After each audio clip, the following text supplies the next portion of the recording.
So you came on Sunday, heard a good sermon, sure seemed like you really were learning, but that was days ago.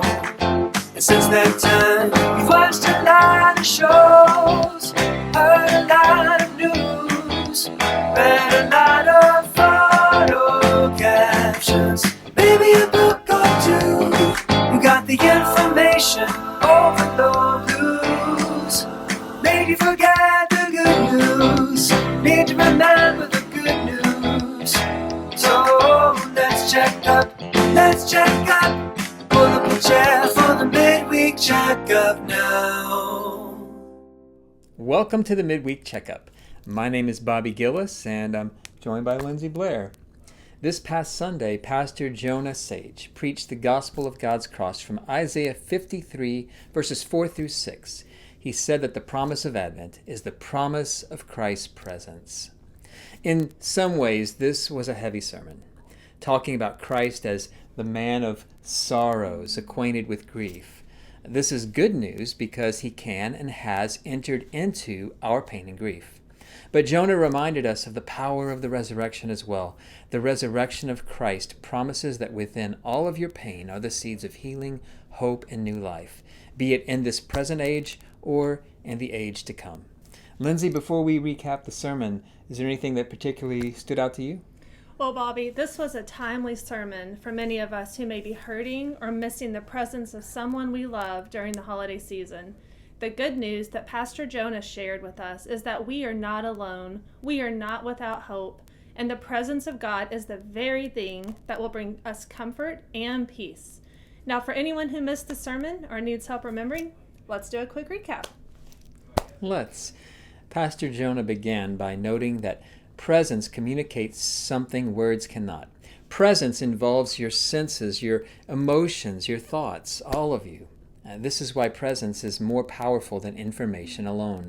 And this is particularly true in the grief that we carry. Presence requires information, and information rightly received leads to presence. This is particularly true and important when it comes to God. And God's presence is not always obvious because we look for the wrong things.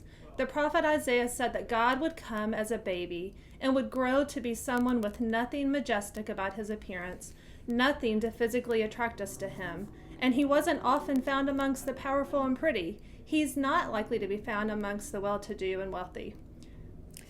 God came to the lowest of the low because it is the hardest to hide there. It's hard to hide who you are in prison, when you're homeless, when you're an outcast or rejected by your community. God goes to the people who look like we all are on the inside. God came and suffered with us and for us, and because he has suffered with us, we can experience his presence in the midst of all of our pain. The promise of Advent is the promise of a suffering Savior. So, if you want to experience the presence of God this Advent season, your tears may be a good place to start. What are your tears telling you? How have your tears led you to foolish or sinful choices? Make space to pursue some clarity there. Then turn your attention to the tears of Christ. Interpret your sorrows through his.